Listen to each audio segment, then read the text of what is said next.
For all new Adam Bomb, Wrath and Kronik merchandise, go to WrestleMerchCentral.com in the United Kingdom and Europe, and ProWrestlingTees.com in the United States.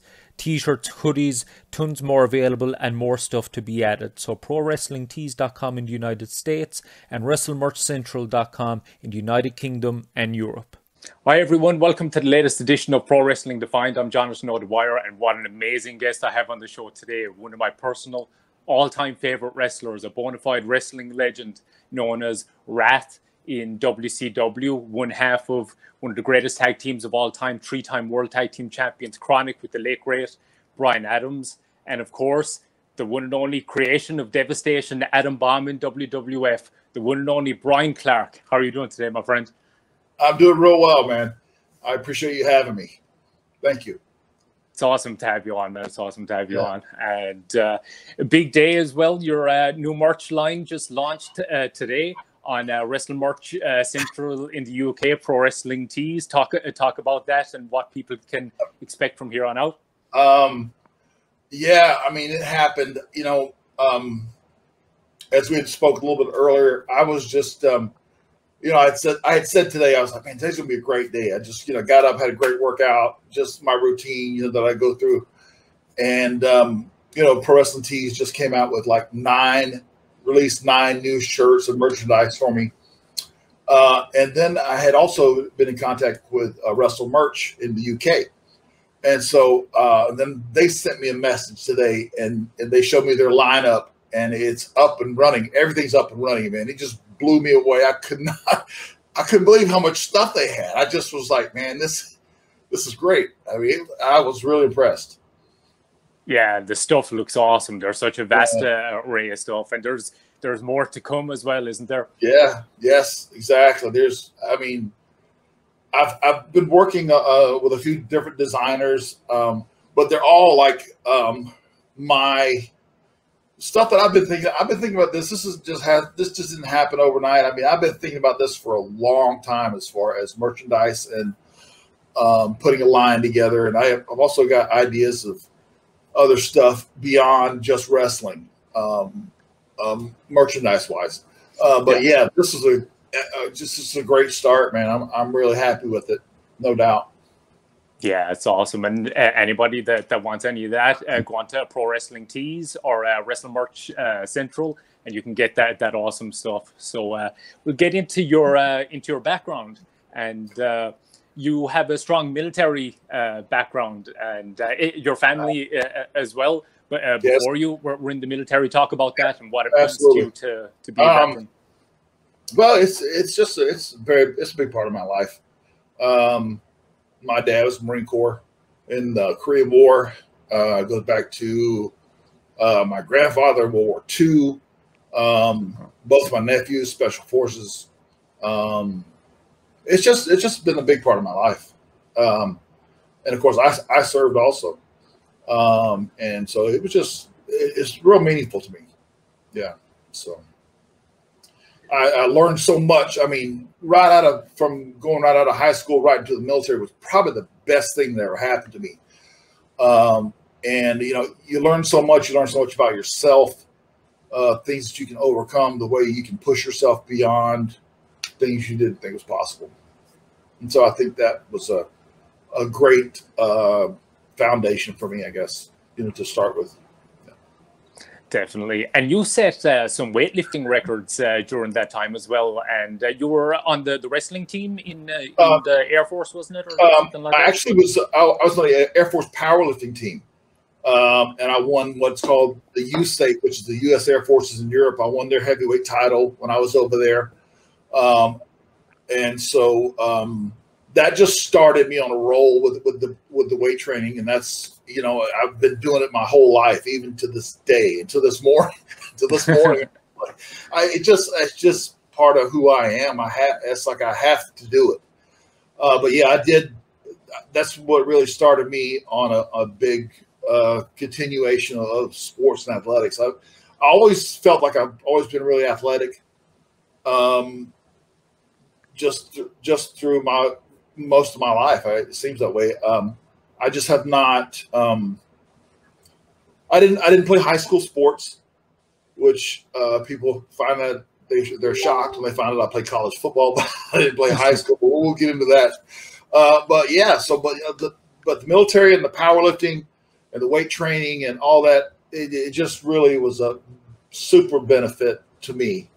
You know, I just love it. And talk about how you ended up gravitating towards pro wrestling and breaking into the business. Breaking into the business, I had always watched it as a kid. Of course, I grew up watching.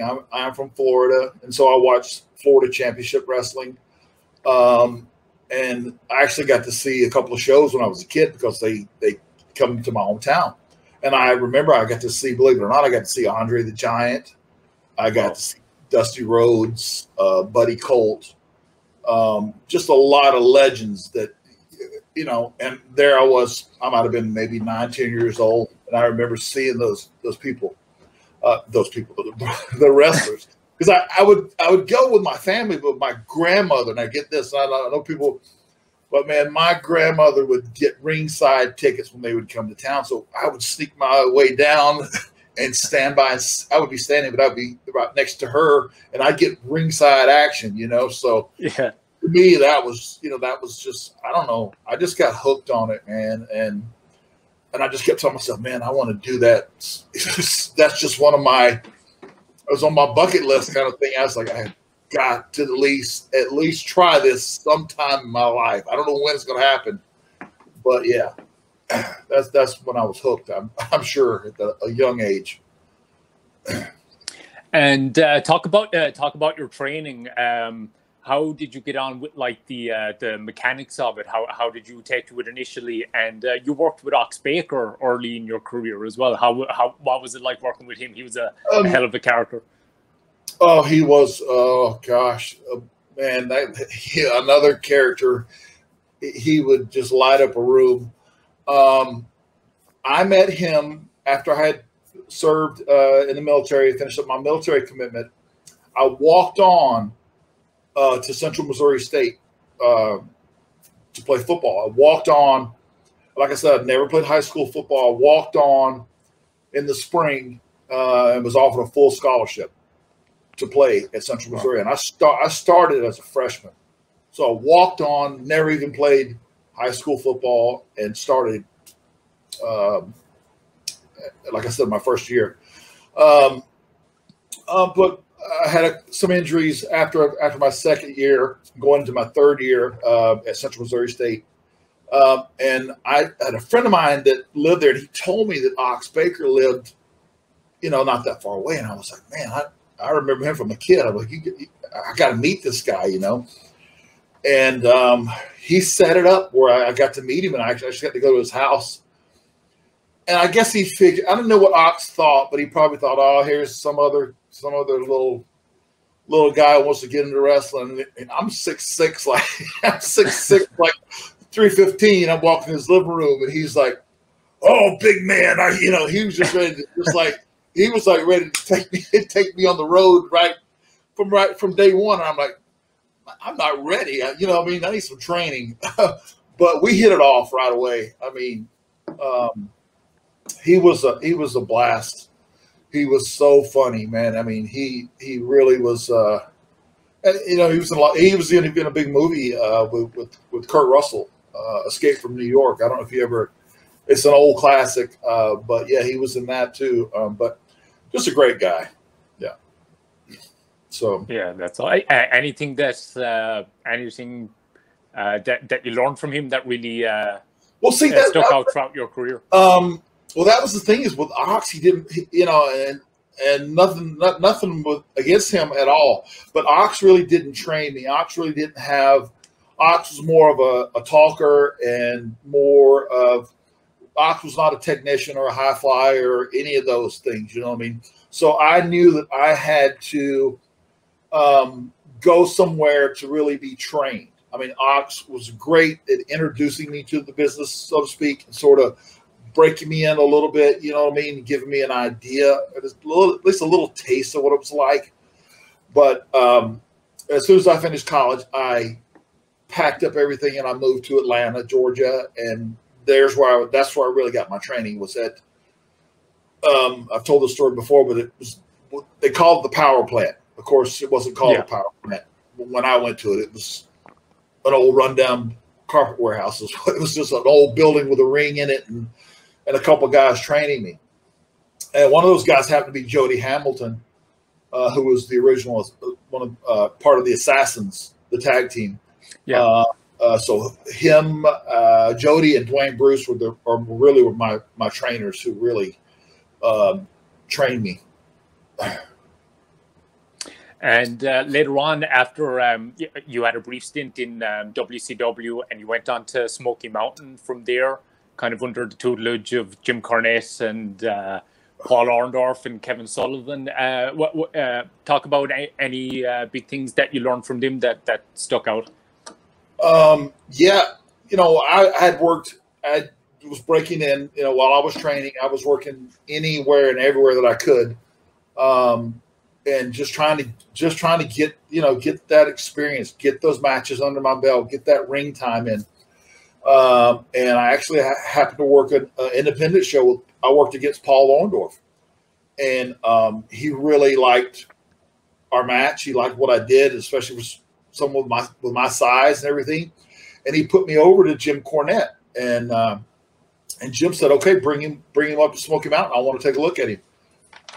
And so Jim took me in and put me in with Kevin Sullivan, and we were off and running, man. It was, it paid off learning, working those smaller shows and the Outlaws and then the different areas, and working for free, working for a little bit of something, a little bit of nothing, just depend on where I was at. But yeah, once I got into Smoky Mountain, things started to pick up for me.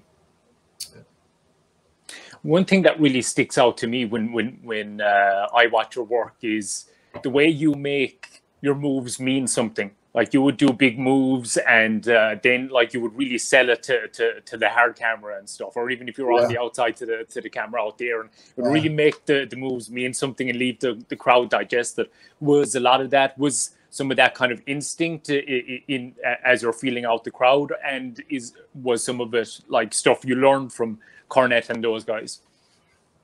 I think it's probably a combination of stuff. Working the hard camera, like you said, doing when I did do something, really make it mean something.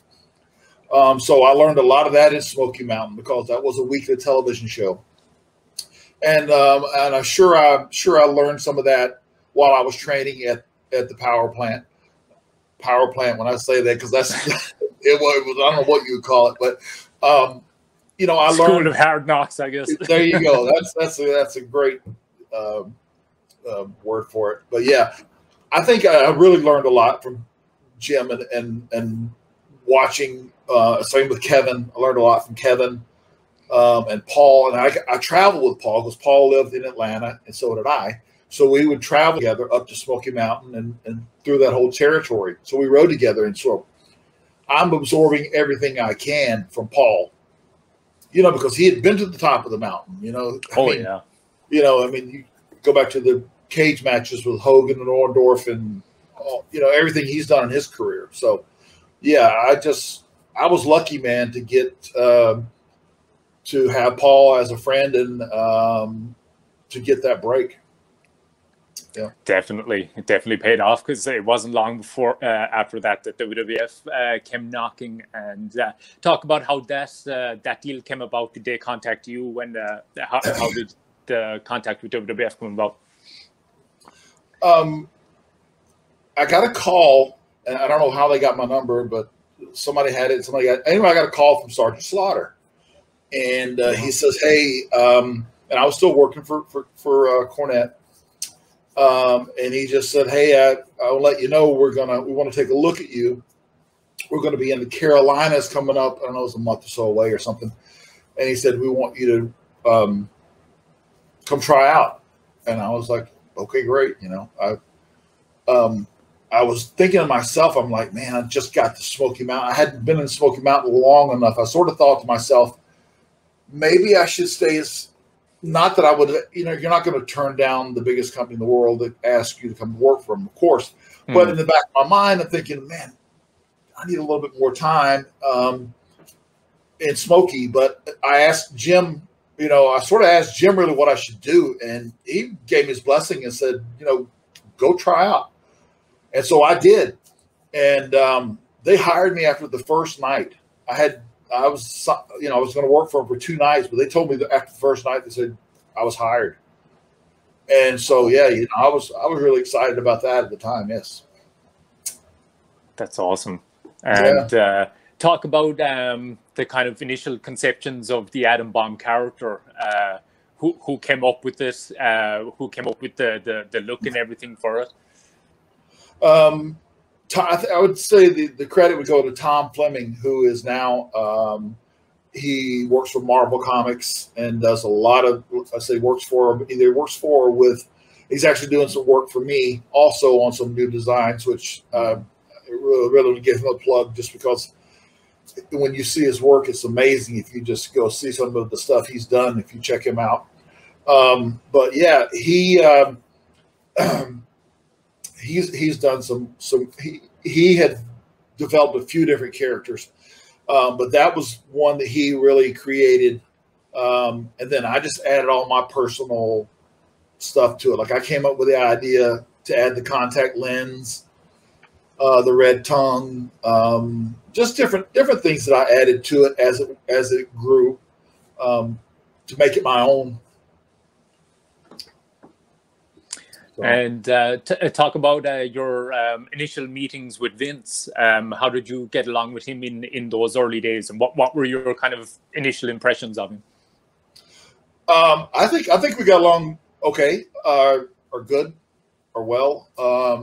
We didn't have a whole lot of meetings. It didn't seem like you know, we met a few times, but it seemed like there was such a changing of the guard, so to speak, at the time, and they were bringing in a lot of guys, and I think they were just trying to see who could make it, what if we throw this against the wall, what's going to stick, and Adam Bomb happened to be one of those characters that made it, that withstood, you know, and it stood out, and it captured the audience.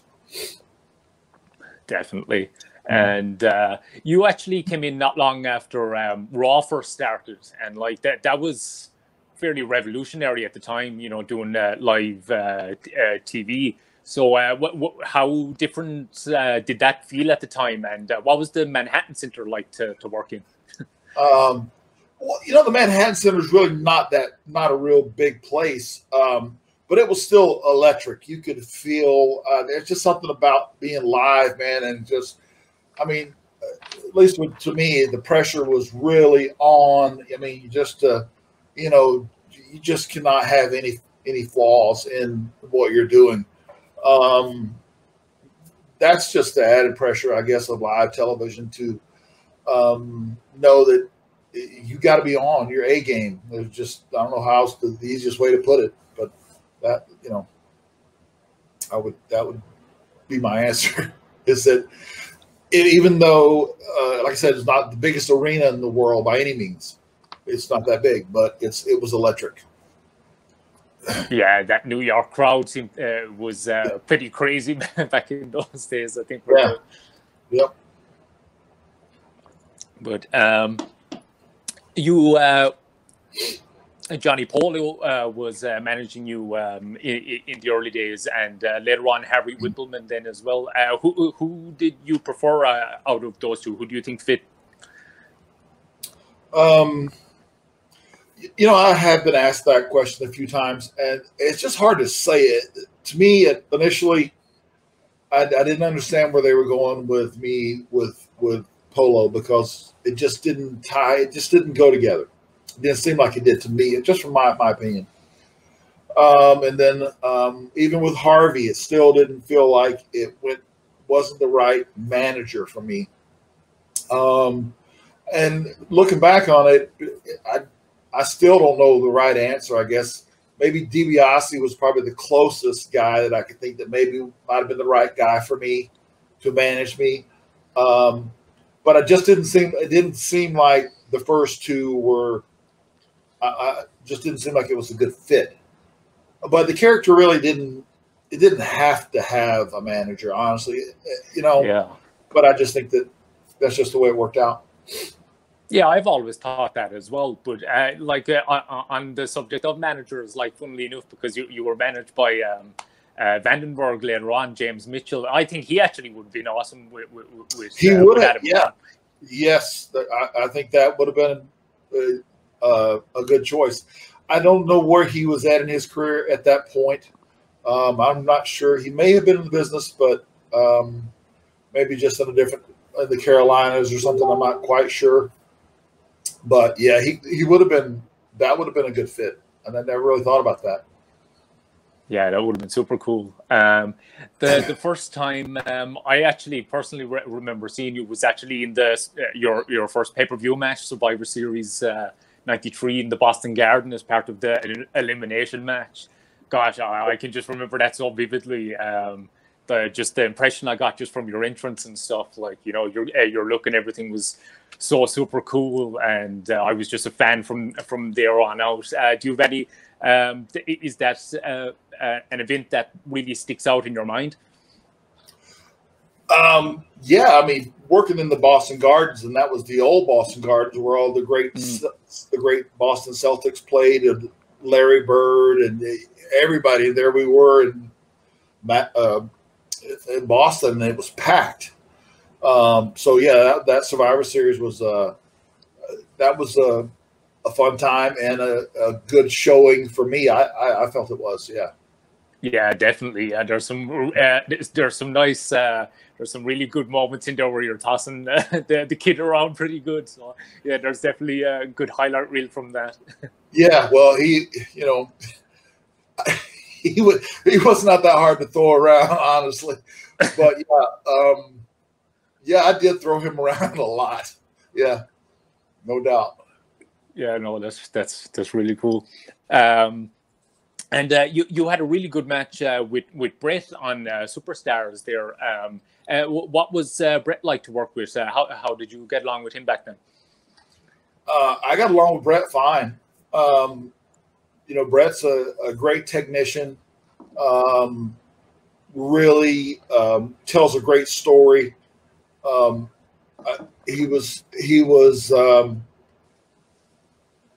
I would say a snug, and when I say that in a good way, I really enjoyed it, and I felt I learned from that. But yeah, I like working with Bret. Absolutely, he's one of the best. Definitely, and anybody that hasn't seen that match should definitely check it out. Bret Hart versus Adam Bomb on Superstars. I'm pretty sure it's on the WWE Network. But and you worked a lot of matches with Undertaker in those days as well, casket matches all around the world. But I have been in so many casket matches. People have no idea. They just think, oh, maybe he was only a couple. I did like European tours. I told somebody I did an interview for the wrestling merch guys, and I just told them that I did like 10 tours of Europe in 1 year, and they were just like, that's crazy. I'm like, well, yeah, I know.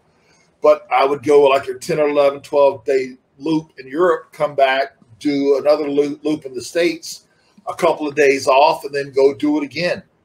But I always love working in the UK. And I'm not just saying that because I'm talking to you. I always have. When I was in the military, I was stationed I lived in Belgium for a year. So I was very familiar with Europe.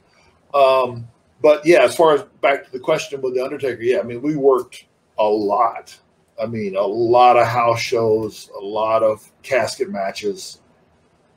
I've been in enough caskets. I can just put it that way. Yeah.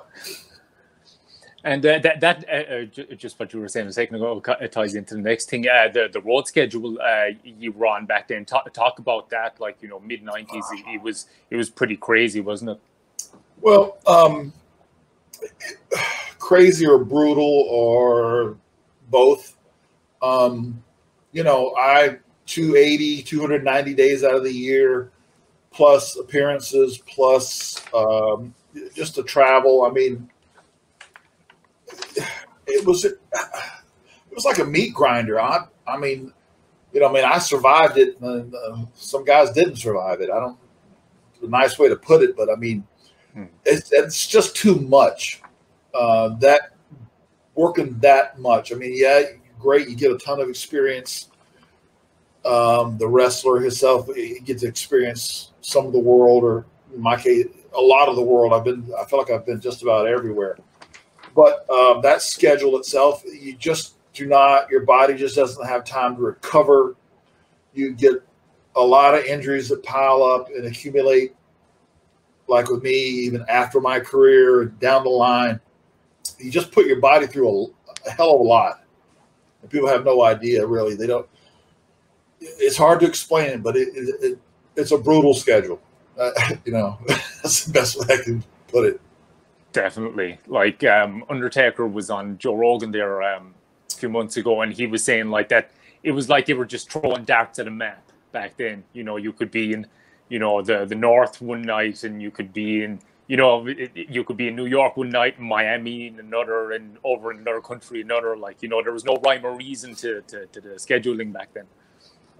Yes, I mean, like cross country flights, international flights. We would be in the Philippines, Guam, Singapore, just all over. It just was just, I'd be in Italy. I would be, it just would just nonstop. It seemed like, I don't ever remember having a vacation during that time period. I just remember if I had an injury or something, then I tell people, it's like, well, like with pro football and other sports, there's an off season. Well, then we didn't have an off season. It was like my off season was usually a surgery of some type, which is a little crazy, but that's that's the way it was. Gosh, that's mad. But talk about your departure from WWF. Well, what led to them? Because like you had such a strong push initially, and they're kind of early to kind of mid '94 things started to change, and you left then in '95 in the summer. What led to your departure and the deal to go to WCW? Well, like I said earlier, I lived in Atlanta. And it just got to a point where, like I said, there were a few combination of things.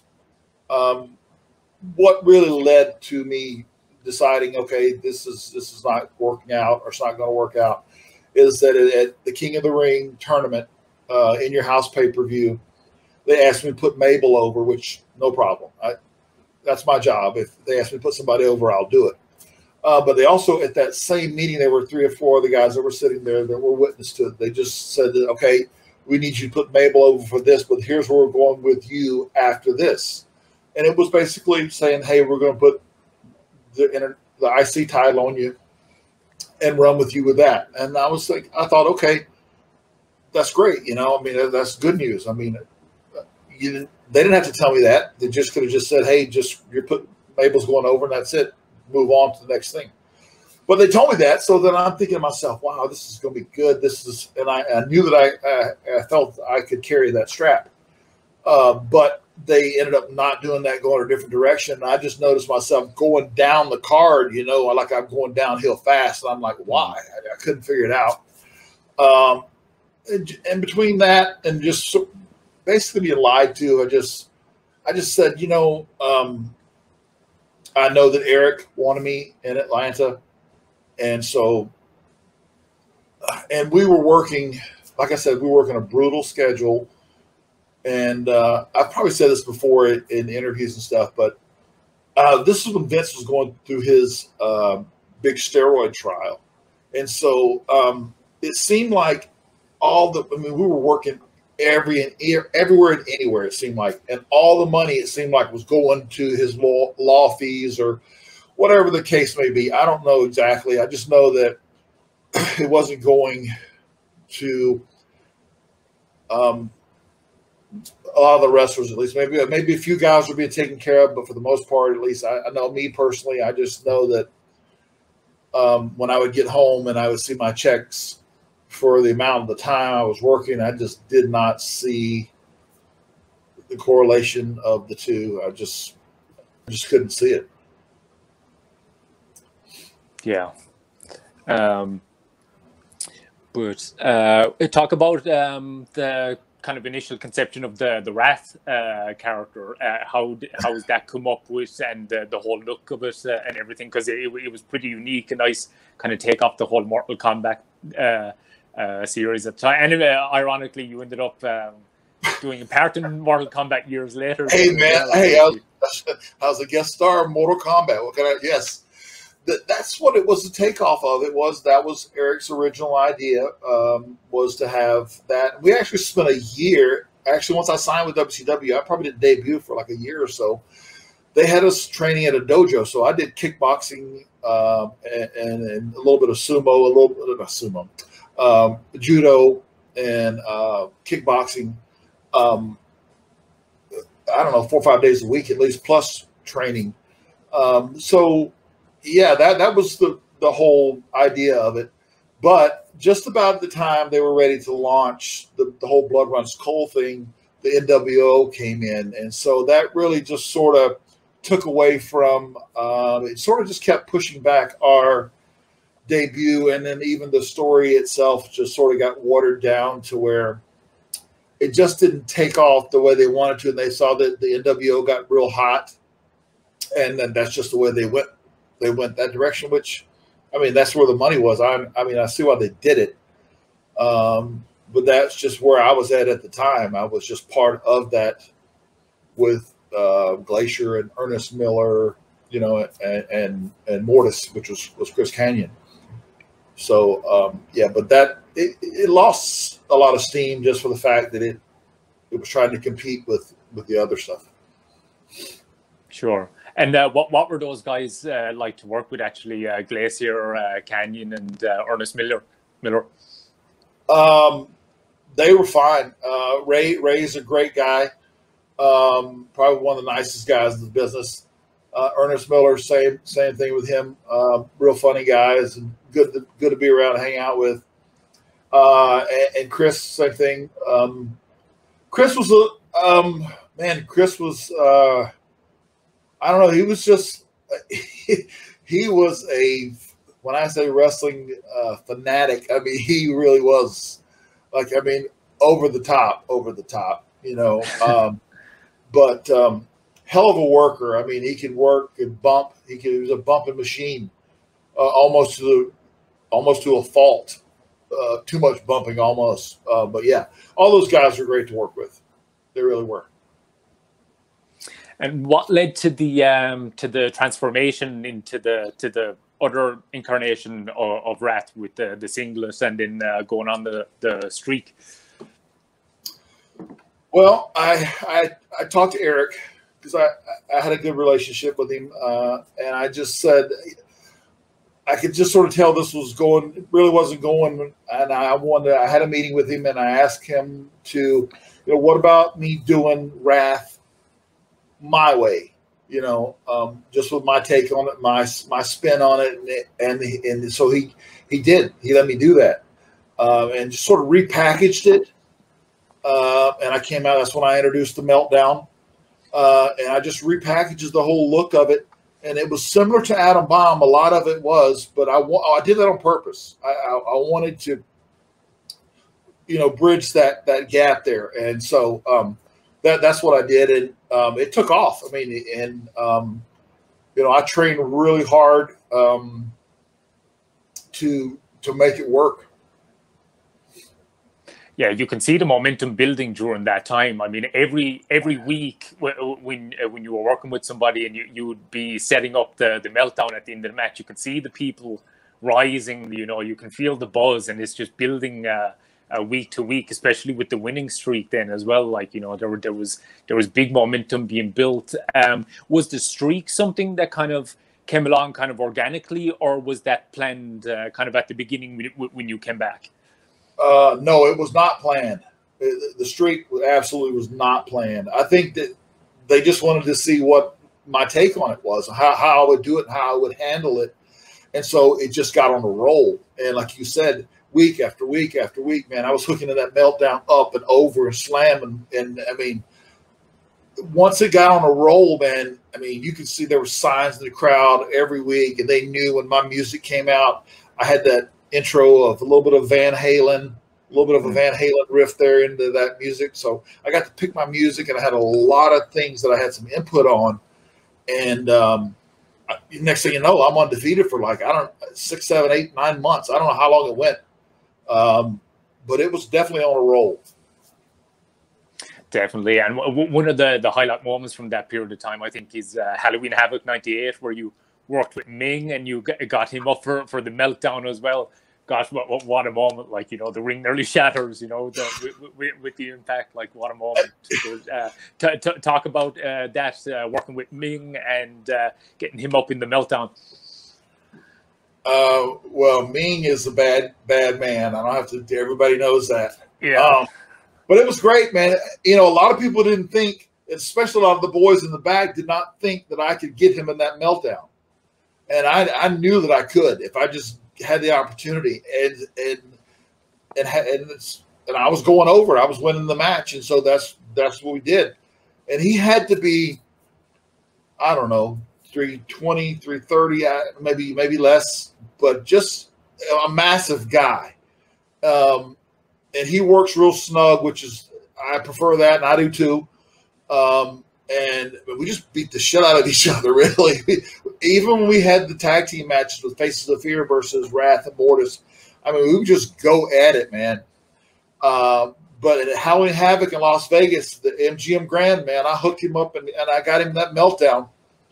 And it felt great because people, especially to the guys in the back who didn't think I could do it. That's what really felt the best. That's awesome. A little bit, and you were actually supposed to go on to face Goldberg later on that year, streak versus streak, weren't you?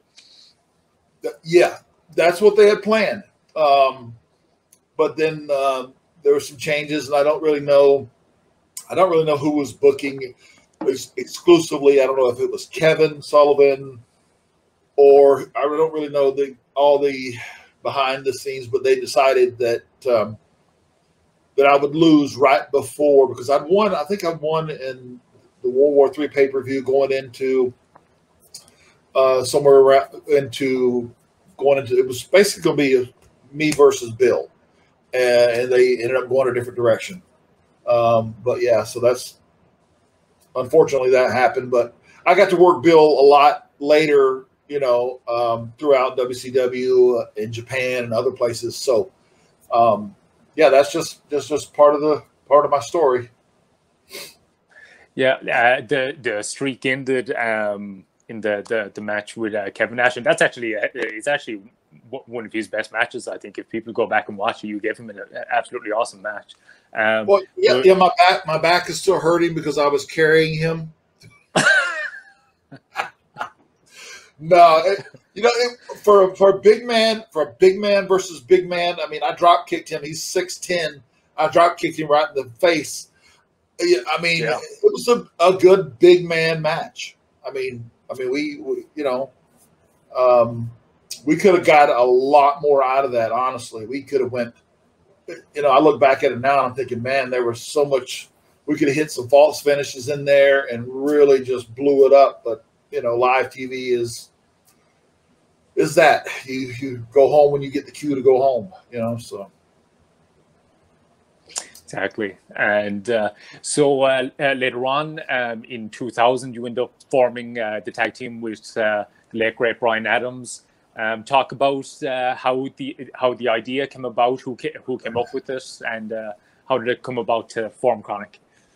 Well, I had an injury. I think Orlando.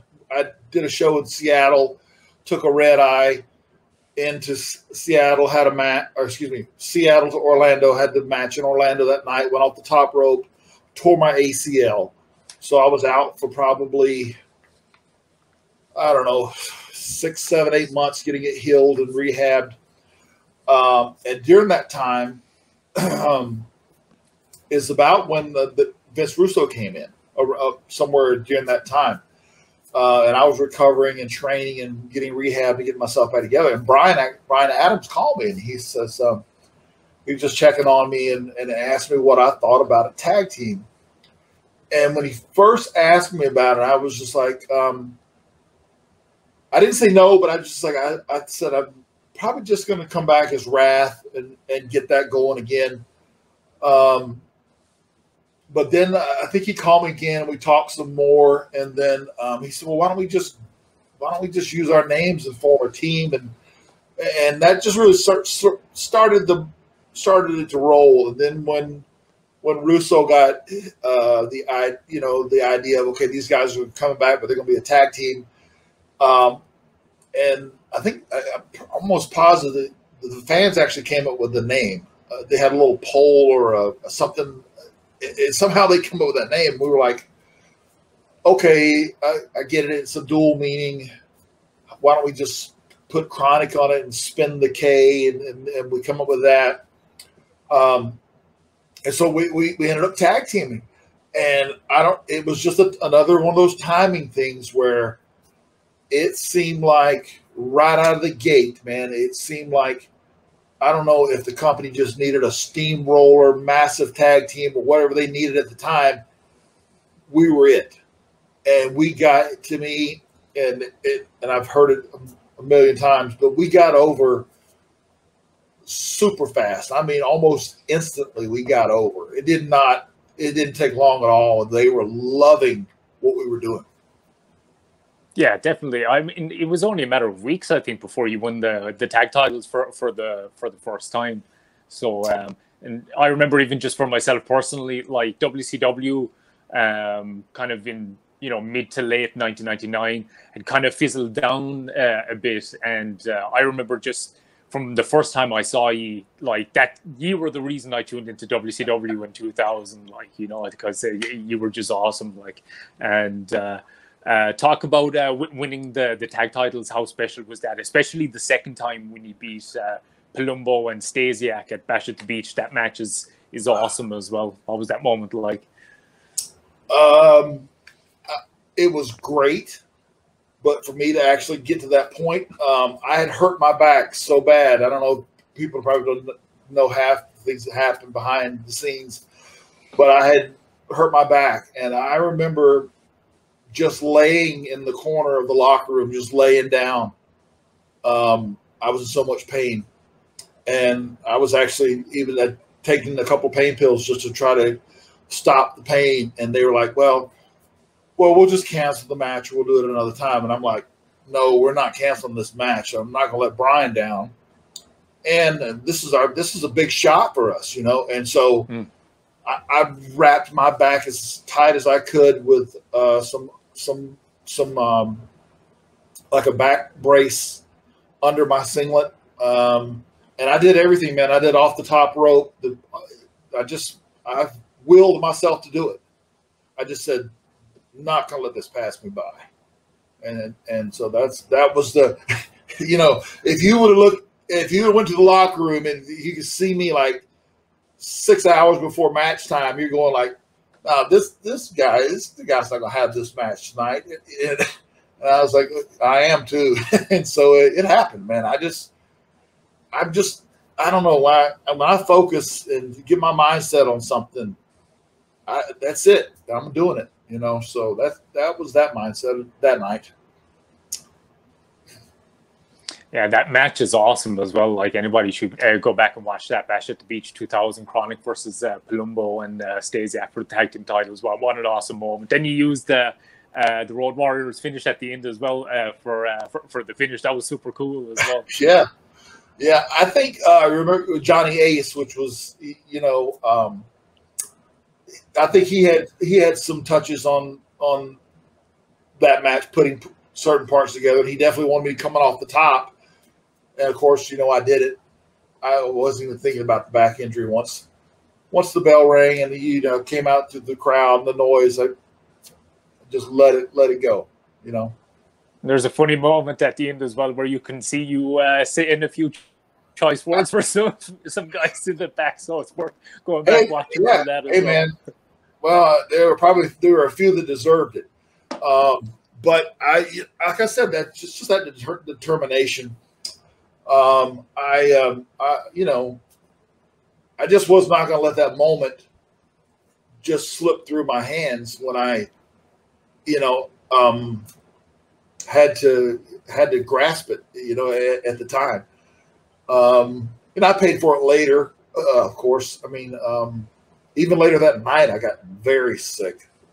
I don't know. I probably never told this story, but I was very sick the night after that match, just because I'd taken the pain pills and probably not a lot of food in my system because I just was so banged up. But I got really sick. I mean, but I recovered, keep grinding, keep pushing, that's just what I do. But yeah, I mean, I don't regret, that's part of the 3-time tag team champion. That's just part of what, that's part of my history. So, yeah. And moving forward a bit, 2001, WCW gets sold. What were your feelings about the buyout at the time? I was really disappointed. And I think a lot of people were. Some people looked at it as, oh, this is great. I just was, I had been to WWE, WWF. I knew what it was like and what it was about. And I knew what WCW and Ted Turner were about. And so that's why I was working for Turner, because I just knew how much better it was. So I didn't think much about it. I didn't like it. It happened. And I just think that it was the Time Warner merging.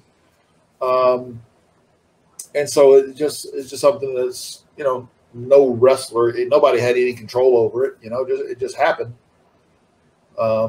And they bought them out. And later on, you went back for that stint, yourself and Bryan Adams against for that little run with Undertaker and Kane. For me, like at the time, that was absolutely awesome to see. Like because you would have been my favorite teams at the time. Like so, the spectacle of Kronik versus Taker and Kane looked super cool. But talk about your experience in the company during that time. It was different. And I think most people would say that just because I think the WWE guys were thinking, hey, here's these new guys coming, or not necessarily new guys, because Bryan was Crush and I was Adam Bomb. So we'd already been there before, but they still, I think a lot of guys felt like a lot of these guys are coming in and trying to take our jobs kind of thing. And I didn't really see it that way. But we went there, and I had a serious neck injury, and again one of those times that I just pushed through. But we had a match. I was injured, and I'll go a little bit back up just a tad. Is that they brought us in, did an angle with Taker and Kane, and we like chokeslam Taker through a table and Kane through a table to build all this stuff up. But the thing was, is that like Kane had a real bad staph infection in his arm. Taker was either shoulder was hurt or something. Me with my neck, and I even think Bryan had a back injury or something. But either way, they wanted to just rush this thing together. And I remember, and then they put Steven Richards with us as a manager. Nothing against him, super nice guy, great guy, but it just didn't make any sense. And I remember Bryan telling me, he's like, this is not a good thing. And I'm just like, I try to tell you we should have went to Japan anyway, but it just didn't work out. I mean, we had been off because of the buyout. We had been off for almost a year, and we needed some timing as far as getting the ring work back in. So I even suggested, I said, let us go on the road for just a week and work some guys. And they were like, no, we'll just have you do TV matches and blah, blah, blah. And it just fell apart. I mean, it wasn't horrible, but well, parts of it were horrible. But you know, it just again, it goes lack of planning and being able to foresee, hey, this could really do something. Instead, let's just rush it, and then that's what happens when you rush things. So, did you have much dealings with Vince during that time? Had he changed much since you'd been there in the 90s?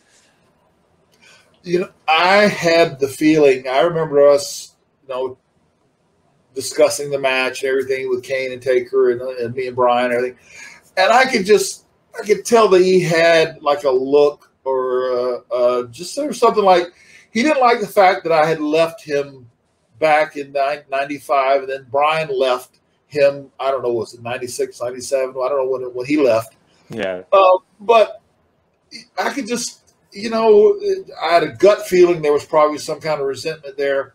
But again, you know, you told me things that you didn't hold up your end of the bargain back then.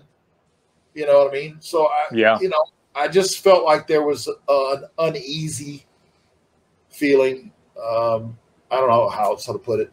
You know, I didn't trust him. I got a Legends contract that's been sitting in my office for over 3 years that has not been signed, and so there's my trust, right? You know, you know. So I don't know how else to put it. Yeah, but and you went on to you and Bryan went on to All Japan and won the All Japan tag team titles. Talk about how that came about, how the deal came about to go to All Japan, and how special it was to win the All Japan tag team titles, because the lineage of those belts is amazing.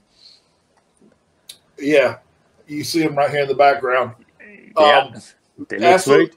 Absolutely the highlight of my career, without a doubt, winning those titles in Osaka with Bryan as my partner, having Stan Hansen, who was probably one of my all-time favorites, in the top 2 or 3 of my favorite people of all time, presenting me with the title in front of that sold-out crowd was nothing topped that. I can't think of any other, very few things that have gotten to that level, you know, professionally. As far as that, I mean, it was the way it got set up was that Dr. Death Williams, Steve Williams had contacted Bryan about us coming in and with the Great Muda and working some programs with some guys, and so like they set it up that we would go over and win the titles, and like I said, it was great. And then I look back on it, even though it was at the end of my career, it's still one of the top things of my career. Even though it was at the end of it, it was amazing. It was the perfect way to end, really, wasn't it? To cap it off with that. Yeah, man. Because I'd always respected the Japanese wrestling style so much. I mean, it's stiff, it's hard hitting, it's brutal at times. But man, that was just sort of my style too. I just, you know, I don't know if that's from the military or the college football or a combination of the powerlifting or the just lace them up and go. And then that's the style over there. And it worked for us. And Bryan was a powerhouse too. I mean, he's amazing strength wise. And so it worked. It worked perfect for us. Yeah, it was awesome. It was awesome. Yeah. So how was it transitioning away from wrestling in kind of those early years that after you retired? How was that transition moving away from wrestling? At first it seemed okay. I was really relieved not to have that kind of a schedule and not to have to just sort of really push my body and be just that schedule. I was relieved from that part of it, but there was definitely a transition. And I think that is for any guy that leaves the ring or leaves the business. And you know, but you still get to do fun things later in your career like this. This is fun. All the stuff that's happened today has been great. I mean, there are some really cool things that, you know, you've got to go through some bad to get through some good, I guess. And that's been my case. But yeah, there was a transition. There's no doubt about it. And anybody that doesn't, it's just part of. It's like changing a career, basically. Really, closing one door and open another one. And you did some film work through the years as well, like you did the Mortal Kombat thing, and you did the horror movie before. Talk about some of the acting work that you've done. Yeah, I've done a few things. I did an Australian Coca-Cola commercial. I did Axeman 2. I was the lead in that. It was a B movie. But I did kill a lot of people in the movie. It's pretty gory. Yeah, exactly. I mean, I was pretty much unstoppable in the movie, but it was pretty gory. If you're a B movie person, you might want to check it out.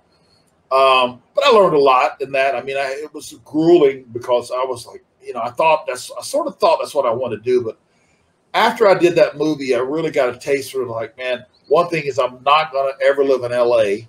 And two is that it's hard work. I mean, there were days that seemed like easily 12-hour days on a set, easily, if not even more. So yeah, that's some hard work too, especially if you're doing any kind of physical part, which I seem to always be doing. So yeah, I've had a lot of different offers for different things, and I've just been just sort of, picking and choosing. I'd say the biggest thing I lost out on, a lot of people do not know this, but I've got the script and all the paperwork to prove it. I actually had a spot in Gladiator. I was supposed to go to Morocco for 18 weeks and film a part in Gladiator, and that's when I had the torn ACL. You didn't know that, did you? No, I'd never heard that before. Wow. Yeah, and it's like, I'm like, damn, I missed out on that because, one, I love the movie. Yeah, so do I. It's one of my favorites. Yeah, it's one of my favorites, of course. But yeah, torn ACL, no go. And I'm just like, you got to be kidding me. All the breaks, another break, right? Oh, man. Yeah, that was tough. I was just like, wow, man. But, that happens to everybody. Definitely. And so we come to 2020 and the legal charges that were brought against you. Talk about how tough that situation was to deal with and what actually was going in your life, the tribulations you were dealing with in your personal life at the time. Yeah. Well, I'll start first and say that there were some legal charges brought against me that were all false. And they're all being dropped. So that big cloud of that negative has moved away from me. Initially, there was like a wave of just the bad publicity that comes with some negative. Those charges were just ludicrous. And my lawyer even said that just and I'm not going to go into a ton of it. I'll just tell you that there are drops. They were false. But the bottom line is that I had been taking pain pills and for so long, and I'm just trying to figure out the best way to explain this, is I had surgery after surgery after surgery. And before I knew it, I had become dependent on pain pills. And I just felt like it seemed like it's like, the doctors kept prescribing them. I kept taking them, and I'm thinking to myself, well, I've got this, must be okay. I've got to have them. But then when those charges happened and everything, I just said, I said, that's it. I just told myself, I'm quitting. I'm stopped taking them. I'm not doing it. And I went, and I don't advise this, but I went cold turkey. I mean, the next day I said, no, I never again. I said, I'm not going to wonder when I'm going to take a pain pill because my knee hurts or my neck hurts or my back. 13 surgeries. I've had 13. I've had 3 since I stopped opiates, which was over 2 years ago. And I'm very proud of that. I'm proud of the fact that I beat it. I know they say never, but I can never say never to a pain pill again in my life. My training, the way I go about taking care of myself, everything from the hot tubs at 5 a.m. when I get up to the ice packs. My wife is a nurse. She helped me through all of it, but it was a battle, man. I'm going to tell you, it was tough, but I beat it, and I'm very proud of that. I just could tell, the first few days that, like I said, I went cold turkey, but I'm set in my ways about, I wasn't going to go to therapy and sit around in a circle and hold hands and say, sit and cry about it. I'm just like, that's it. I mean, a pill is not going to control my life. And I said, that's it. And I slammed it, and that was it. But I mean, I was sick, man. For the first 7 or 8 days, I mean, I'll just give you some examples, and anybody that has been through this, they'll know. Nausea, sick, vomiting, no energy. I mean, I feel like I laid on the couch for like 7, 8 days. I feel that way. I don't know how long it was. Of course, barely had energy to do anything. But I was just not going to go back through that hell once I got to like week 2 and week 3, and things started getting better and better and better. And, once I got over that hill of it finally got out of my system, I said, there is no way I'm going back through that hell to do it again. I'm just not. So, and anybody who has dealt with that or been through that, it's not easy. And because of me, but I thought, hey, I had a surgery, so I'm supposed to be taking this. Bottom line is that they can tell you need this, whatever. You do not have to have it. You do not. Because I've been through it and I know, and it's hard to stop it. But once you stop it, man, it's such like a relief to have it gone out of your system. That ranks up there with me with winning the All Japan titles, is beating that crap. I just feel so much better, man. Everything is good. Everything is good. I mean, I don't know if I answered your question like you wanted it, or but no, gosh, yeah. That's amazing. And I can speak personally because we're in contact all the time, and the transformation is just amazing. I mean, the regimen that you're on in the gym and everything you got going on at the moment is so positive and inspiring. So it's amazing to see the transformation that you have made, and I think that'll help a lot of people going through.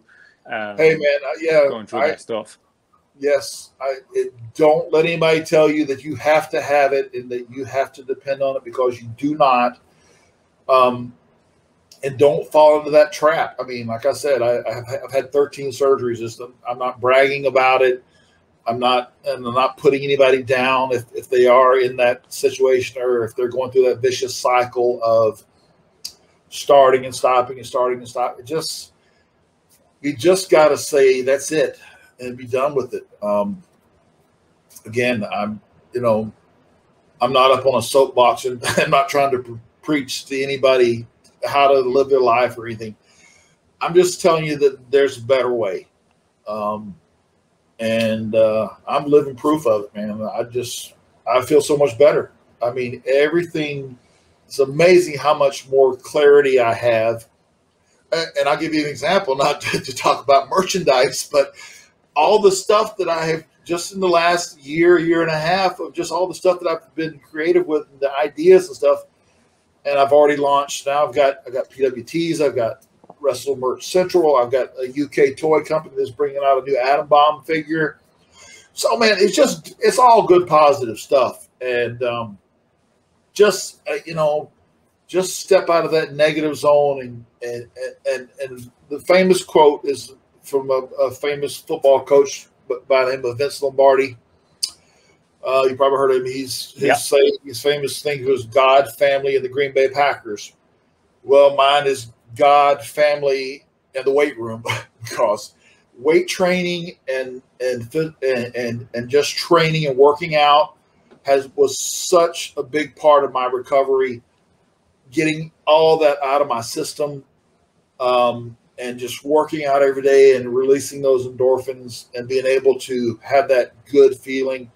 Weight training and being in the gym has been such a part of my life, all the way through the good and the bad.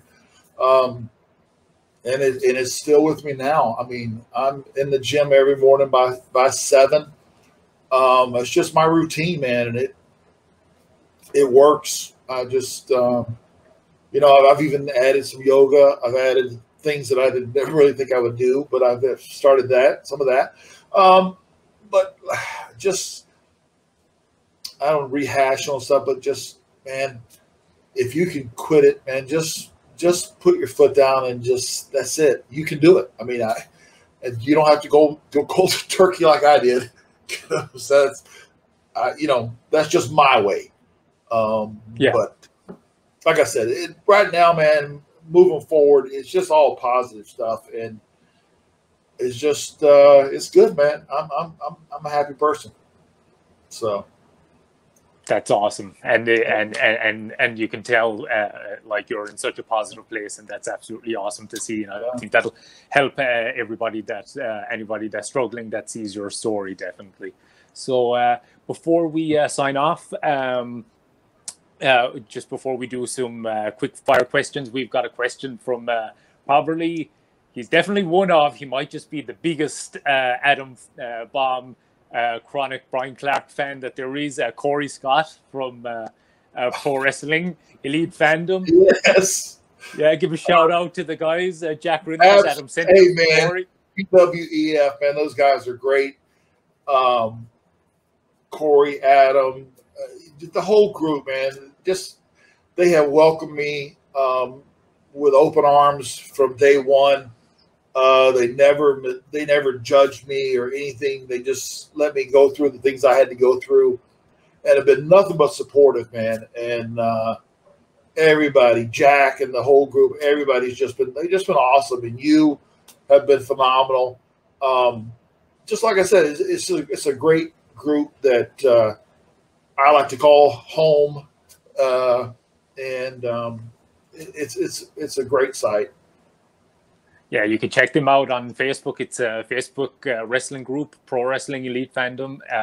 You love it. Lots of fun stuff going on there. So check that out. But Corey Scott has a question for you. He wants to know some of your favorite guys to work with in each company that you worked in. Favorite guys, I would say in Smoky Mountain. Me, I get to work if I have to go back that far back. Probably Kevin Sullivan. Kevin is his style. How he is. We had a lot of bloodbaths in Smoky Mountain. I mean, a lot of bloodbaths. WWF, getting to work with Randy Savage, Bret Hart, Taker. List goes on and on. Yokozuna. Oh yeah. We had a hell of a match on Monday Night Raw. He was probably 6'15", 6'20" at the time. He was huge. Working with all those guys, WCW guys, getting to work with Ming, which is Haku Ming. Yeah. And then there were just so many guys, man. I mean, I feel like I've worked with just about, I'm not going to say everybody, but in my era, in my time, I feel like I've worked with a lot of those guys. The ones I named were, some. I don't know how you top working against Randy Savage. I don't know. I mean, that was one of my favorites. But yeah. Yeah, he was absolutely awesome. Yeah. Yeah. All right. Just before we sign off, we'll do some random quick fire questions. So first, all right, I'm going to have the option to pass or go if I don't like the question. Yeah, sure. Yeah. That'll be entertaining. I don't know what you're going to hit me with, so let's see.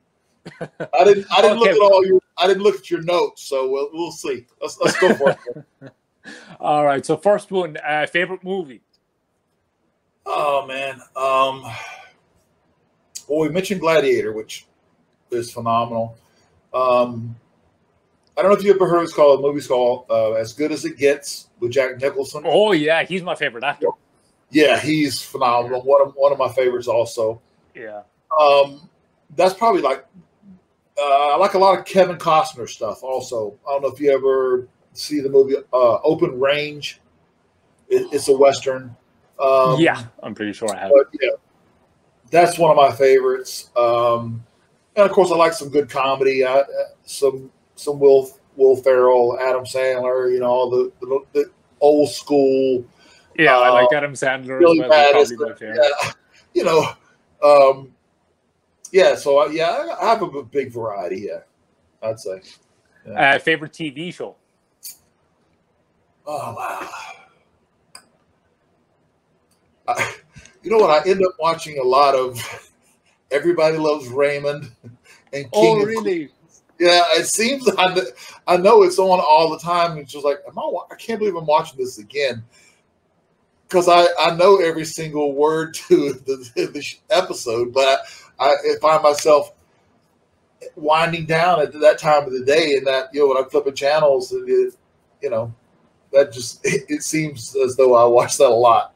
That's funny. I'm the exact same with King of Queens. Yeah. I'm about like 60 episodes of it taped on my phone. I watch it over and over. And Arthur Spooner is the greatest. Oh, so Granddad. Good. Oh man, classic. He's hilarious. He's hilarious. Yep. Favorite theme song that you've had in your career? Man, that's a close one. I'm gonna have to say the Kronik theme song. It's got Brian's voiceover in the beginning of it, and then it kicks in with the Static X take off of that music. But then also as Wrath, a close second because of that jump off of Van Halen, which is a start of I think it's Running with the Devil, is just the first takeoff of it. Then it goes into a little bit of Motley Crue, just a little bit. So those two probably, yeah, definitely. I know the Atom Bomb theme was sort of scary kind of thing, so a lot of people like that, but I like a little bit more of the up tempo.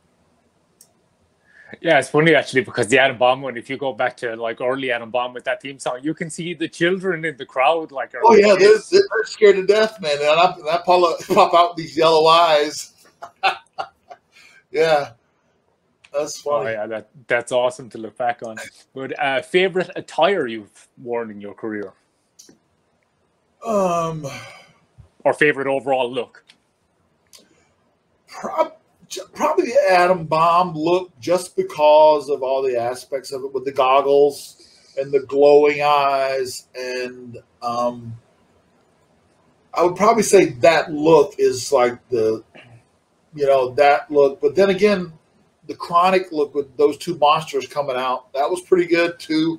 And then even Wrath, the first part of Wrath, which I think you got a picture over there. Yeah. Oh, wait. Oh, other side. Yeah. That look was pretty. That was Ted Turner invested a lot of money in that get up. Put it that way. There was a lot of money on that gimmick. Yeah. I can imagine. So it's pretty elaborate. It's awesome, though. It was very elaborate. Yes. I think that's one of the big strengths of your career is how awesome you were visually. like, your characters were they always had such cool looks to them, like.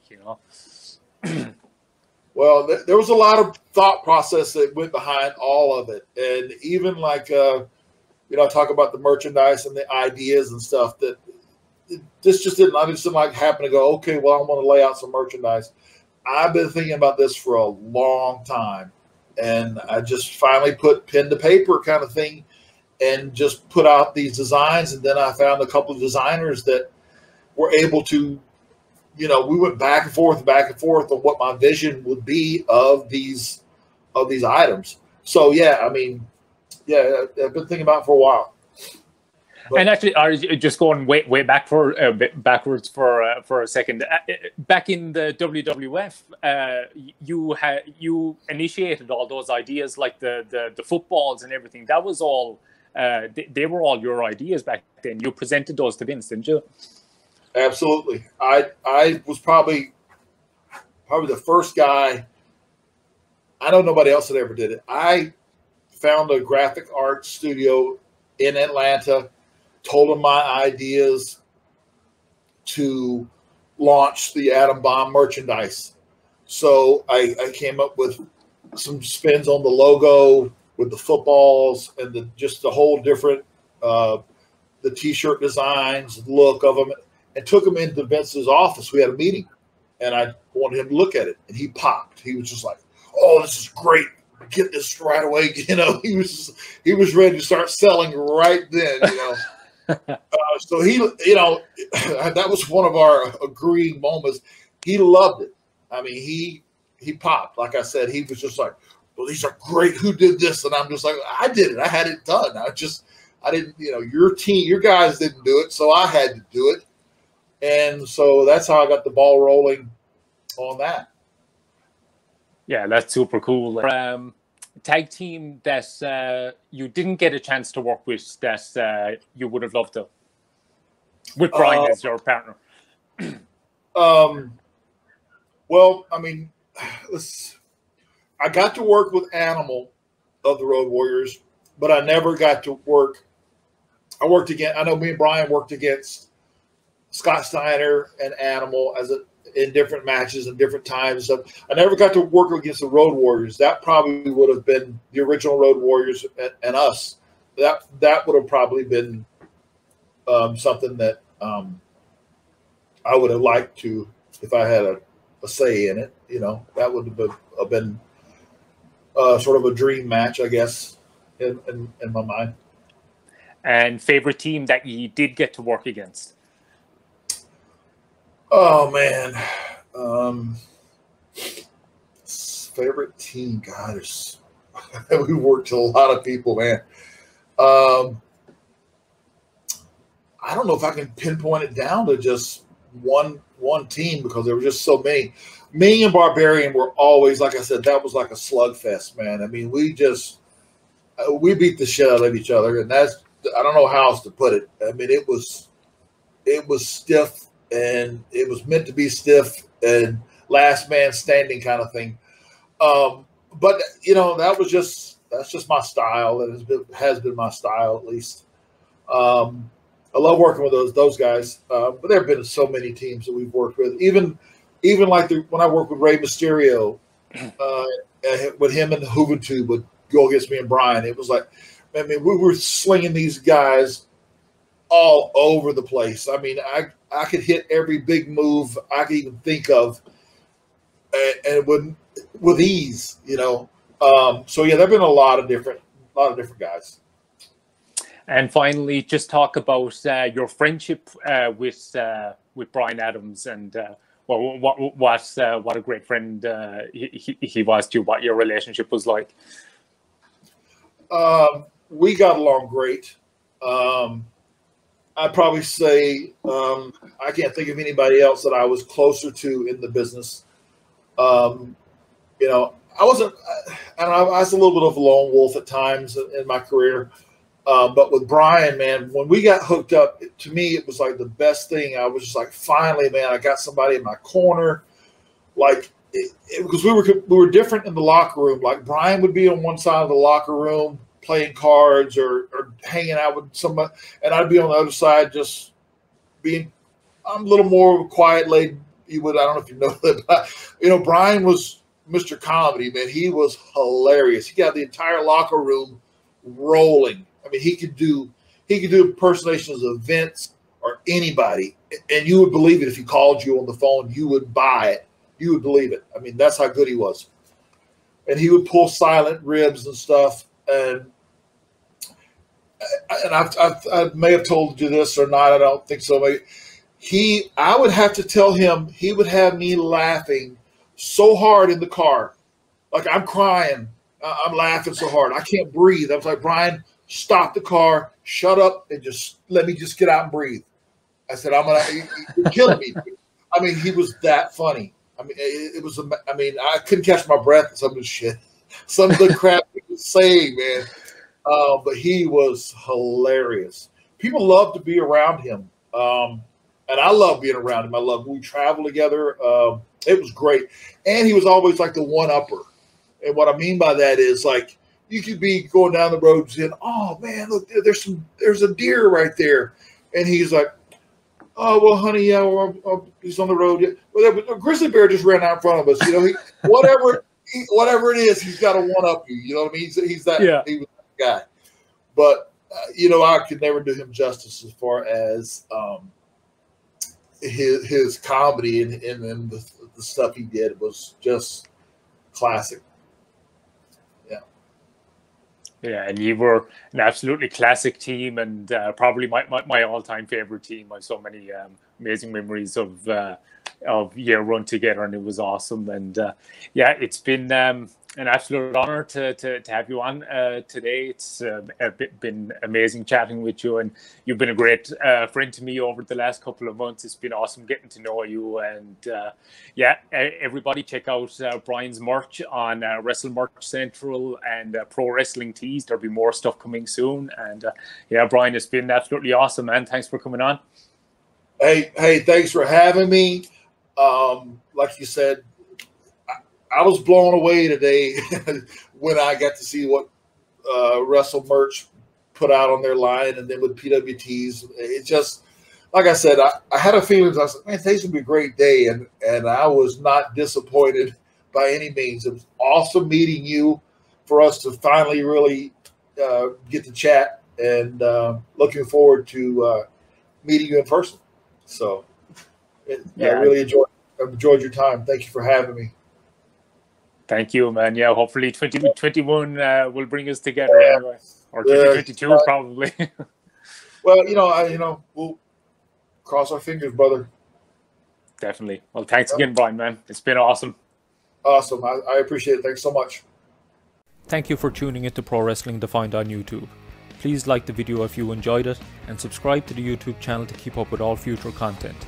And please follow Pro Wrestling Defined on Twitter, Instagram, and like us on Facebook.